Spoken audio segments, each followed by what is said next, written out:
안녕하세요. 결혼한 지 올해로 23년 차인 50대 여성입니다.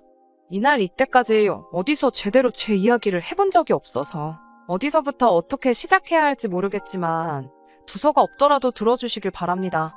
처음엔 친정에 얘기를 하고 털어버릴까, 친구들에게 하고 털어버릴까 생각도 안 한 것은 아니지만 그것도 그때뿐이지 결국엔 제 얼굴에 침 뱉기가 되지 않을까 싶어서 쉽지가 않더라고요.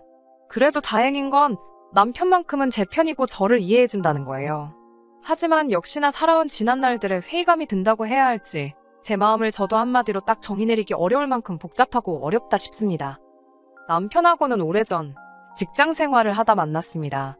남편은 사내에서도 나름대로 인기가 있는 사람이었고 저는 솔직히 예쁜 얼굴은 아니라서 남편처럼 좋다 하는 사람이 있고 그런 것은 아니었어요. 그런데 그렇게 같이 직장을 다닌 지 3년인가 되었을 무렵 남편이 저더러 만나보고 싶다고 하대요. 제 수더분한 성격하고 주변 사람들하고 두루두루 잘 지내는 게 보기가 좋았다면서요. 저는 생각지도 못한 남편의 말에 떨리기도 했고 부담스럽기도 해서 처음엔 남편을 밀어냈는데 그런데 남편이 2번이고 3번이고 다가오는 거예요. 그래서 남편이 저를 정말 좋아하는가 보다 싶어서 결국 사귀기 시작했고 사귄 지 1년도 안 돼서 시댁에 인사가고 그렇게 일사천리로 부부의 영까지 맺게 되었습니다. 남편은 4남매 중 둘째로 위로 형 하나 누나 하나 그리고 아래로 여동생 하나 그렇게 있었어요. 그런데 문제는 시부모님 자체가 재산도 없으시고 노후 준비도 안 되어 있으시다 보니 4남매가 십시일반 돈을 모아 시부모님 생활비를 대고 있었죠. 그렇다 보니 저랑 남편이 결혼할 때도 크게 도움을 주실 형편이 못 되었고요. 저도 이건 처음부터 알고 있었기 때문에 크게 마음을 쓰진 않았습니다. 신혼살림은 제가 살던 자취방에 남편이 자기 옷까지만 들고 와서 시작하게 되었고 차도 제가 처녀적부터 타던 차를 그대로 탔습니다. 시부모님께 받은 거라곤 금으로 된 상가락지가 전부였지만 괜찮았어요. 두 분이 워낙에 저에게 미안해하셨고 고마워하셨거든요. 그래서 그 마음만으로도 충분히 위로가 되었달까요. 친정에서는 남자가 가진 것 없이 장가오는 것보다 여자가 아무것도 없이 시집가는 게 나중에 더 흠잡히기 좋다며 남편 쪽 형편과는 관계없이 돈으로 5천을 해주셨습니다. 지금이야 돈이라는 게 흔해져서 5천이 그렇게 큰 돈 같지 않지만 20여 년 전에는 절대로 적지 않은 돈이었어요. 그리고 그 일로 남편은 저희 부모님께 면목이 없다며 몇 번이나 머리를 숙였고 저희 부모님은 그런 소리 듣자고 준 돈이 아니라며 그저 당신들 딸인 저 마음고생은 시키지 말라고 하시대요. 그리고 실제로 남편 한 사람만 놓고 말하자면 제 마음고생을 시키는 일은 거의 없었어요.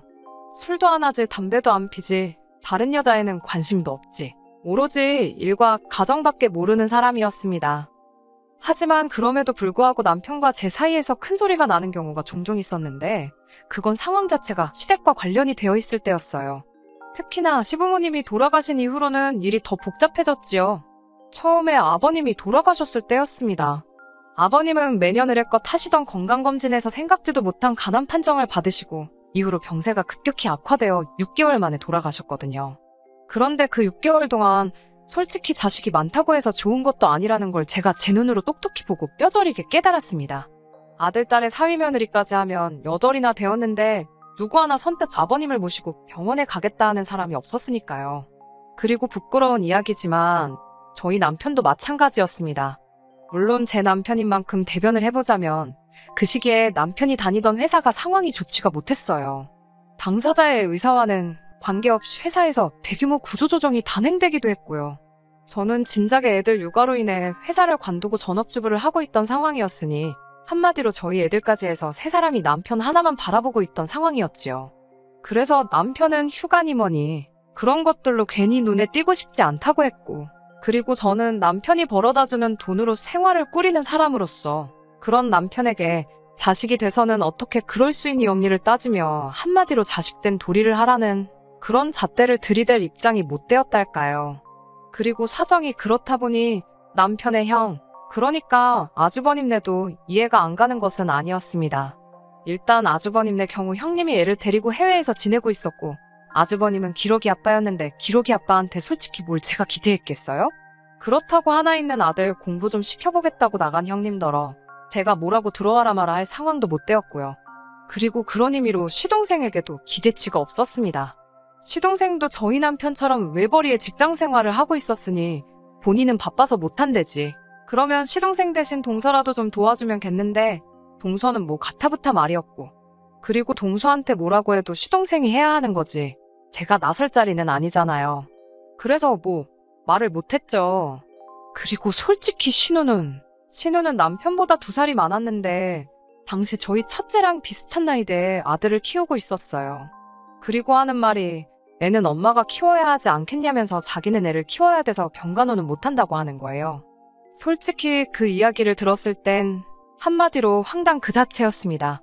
제 손으로 자식 키우는 거야 당연한 거고 틀린 말은 아니었지만 아무리 그래도 그렇다고 부모를 나몰라라 하나 싶은 게 참으로 황당했달까요? 하지만 제가 신우랑 뭐 시시비비를 따질 것도 아니고 해서 그래. 그냥 내가 한다. 내가 하자. 그렇게 됐던 겁니다.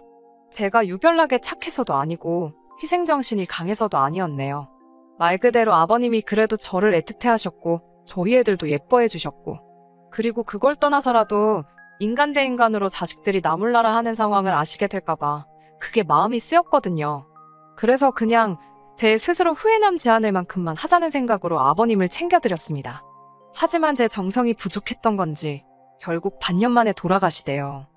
그런데 아버님 돌아가신 이후에도 남편을 제외하고는 저한테 말이라도 고생했다 수고했다 하는 사람이 없었습니다.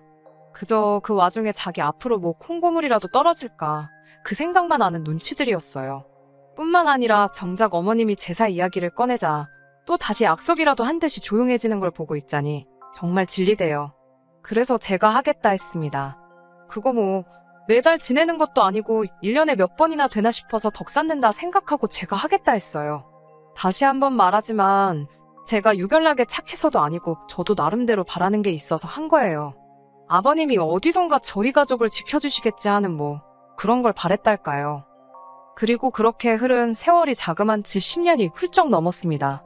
그 긴 세월 동안 저희 가족뿐만 아니라 제 친정에도 그리고 시댁 식구들에게도 이런저런 크고 작은 일들이 있었죠. 그런데 이렇게 표현하자면 좀 그렇지만 친정은 나날이 사정이 나아진 반면 시댁은 그렇지가 못했어요. 일단 친정의 경우 친정어머니가 언젠가 재개발 승인만 나면 대박이 날 거라며 꼭 쥐고 계시던 아파트가 있었는데 그게 정말 재개발 승인이 나면서 순식간에 집값이 2배도 넘게 올랐거든요. 그리고 그런 과정에서 여윳돈이 생기신 친정어머니가 애들 대학학비에 보태라고 목돈을 저에게 쥐어주셨지요. 뿐만 아니라 저희를 데리고 유럽이며 어디며 해외여행도 가주셨네요.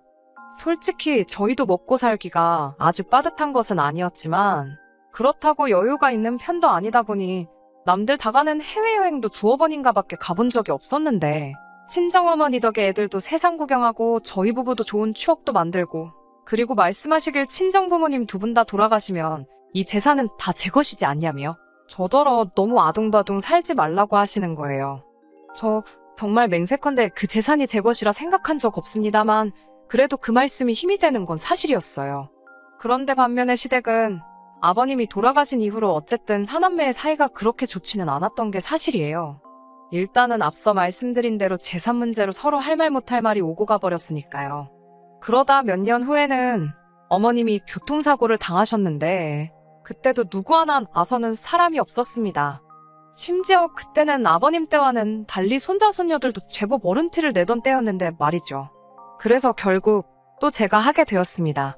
그리고 이때도 그냥 어머님이 저희 애들을 많이 예뻐해 주셨으니 받은 사랑 돌려드린다는 심정으로 병간호를 도맡은 거지. 별다른 뜻이 있어서도 아니고 그렇다고 제가 착해 빠져서 그런 것도 아니었어요. 물론 이유가 어쨌건 간에 남편은 무척이나 고마워했지만요. 그리고 지금도 아버님이고 어머님이고 2분 수발 들고 한 거에 대해서는 이만큼의 후회도 없습니다. 사람이 어떻게 늘 손익을 따지며 살 수 있겠어요? 가끔은 그저 마음이 시키는 대로 따라갈 수도 있는 거죠. 하지만 어머님 또한 사고의 정도가 심했던 탓에 결국 다시 일어나지 못하시고 1달 만에 세상을 떠나셨습니다. 그리고 이후의 일은 말해 뭐하겠나 싶을 정도로 아버님 때와 똑같이 흘러갔어요. 아버님 제사를 이미 제가 맡아 치르고 있었으니 어머님 제사도 당연하다는 듯 제 몫이 되었죠. 하지만 이 또한 저에게 문제되는 일은 아니었습니다. 그리고 솔직히 제가 아버님 제사를 치른 덕이라고 말하기도 그렇지만 그래도 그게 저는 나름대로 덕을 쌓은 거라 생각했거든요. 그래서인지 저희 애들이 어디 하나 아픈 데 없이 건강하게 자라서는 대학도 좋은 대학을 갔어요. 특히 첫째는 졸업도 하기 전에 변리사 자격증을 따면서 나름대로 탄탄대로를 걷게 되었고요. 둘째도 의대에 입학하면서 저나 남편에게 큰 자랑거리가 돼주었습니다. 그리고 이 모든 게 남편은 제가 평소에 마음을 굳게 써서 아이들이 복을 받은 거 아니겠냐고 말해주대요. 사실 아이들의 노력이 없었으면 불가능했을 일이지만 그래도 가장 가까운 사람이 그 공을 제 몫으로 돌려주니 기분이 싫지만은 않았어요. 그런데 이게 욕먹을 일이 될 줄은 몰랐습니다. 얼마 전에 있었던 일이었어요. 어머님이 돌아가시기 전에 저에게 따로 금부치 몇 개를 남기신 게 있었는데 그때 저더러 다 가지라 하셨거든요. 솔직히 재산적 가치로 치면 돈 1,000만 원이 적다는 건 아니지만 그 정도나 될까 모르겠어요. 하지만 배 아파 낳은 자식들보다 며느리인 제가 헐났다면서 고맙다고 주신 귀한 선물이었습니다. 그런데 제가 솔직히 그걸 차고 다닐 것도 아니고 해서 서랍 한쪽에 보관해뒀었거든요. 그런데 엊그제 서랍 정리를 하다가 문득 그 상자가 눈에 띄어서 이런저런 생각을 하다 보니 마음이 영 편치가 않대요. 다른 사람은 몰라도 신우는 딸이기도 하니까 어머님이 얼마나 그리울까 싶어가지고요. 원래 모자 사이도 특별하지만 모녀간엔 말로 설명할 수 없는 뭔가가 있잖아요. 그래서 신우에게 시간 날 때 우리 집에 한번 오라고 했어요. 줄 게 있어서 그렇다고요. 그리고 그렇게 신우가 저희 집에 왔는데 어째 집에 들어올 때부터 표정이 영 좋지가 않대요.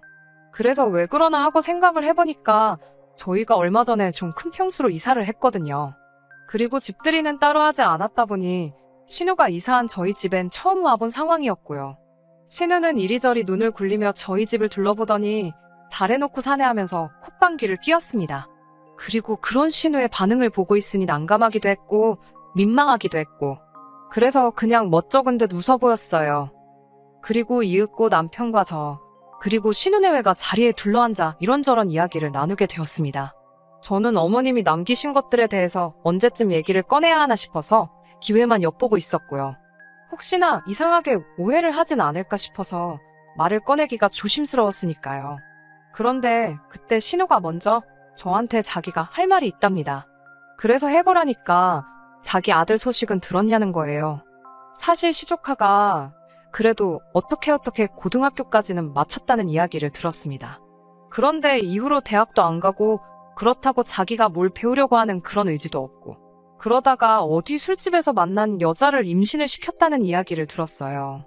그런데 그 여자가 애 낳고 얼마 되지 않아 도망을 갔다나 바람이 났다나 원래는 애 낳고 좀 살다가 식을 올리네 어쩌네 했었는데 말이에요. 아무튼 그래서 결국 시조카가 애를 키우기로 했고 그래서 신우네 집에 들어가 산다는 이야기까진 어찌저찌 듣긴 했었죠. 근데 뭐 솔직히 좋은 이야기도 아니고 해서 아는 체를 하기도 그렇고 정말이냐 어떻게 된 거냐 물어보기도 그래서 가만히 있었거든요. 그런데 저더러 다 알지 않냐면서 자기가 생각해보니까 그게 다 저 때문이랍니다. 솔직히 정말 꿈에서도 생각해본 적 없는 말이라서 너무 황당했어요. 그래서 그게 무슨 말이냐고 따졌죠.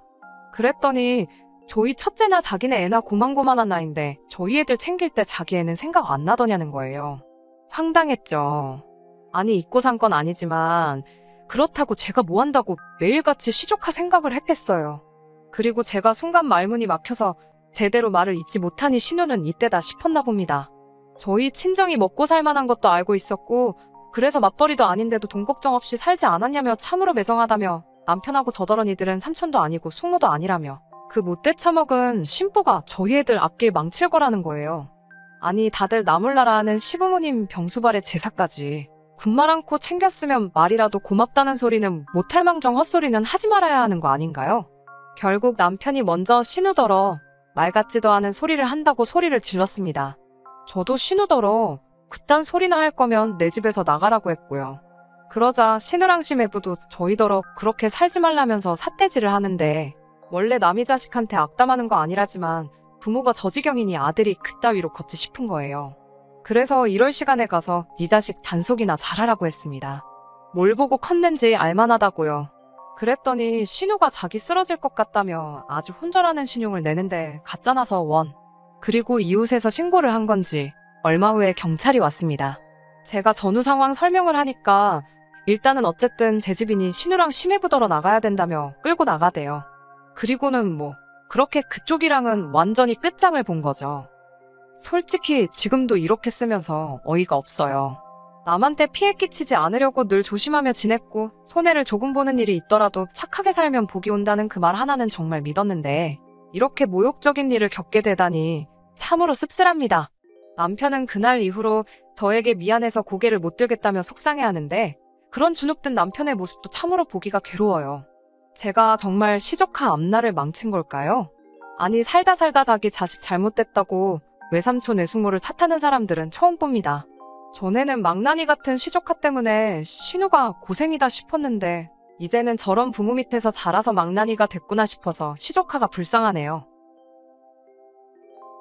끝까지 들어주셔서 감사합니다. 오늘의 사연은 여기까지입니다. 구독과 좋아요, 알람 설정 부탁드리고 더 좋은 사연으로 다시 찾아뵙겠습니다. 감사합니다.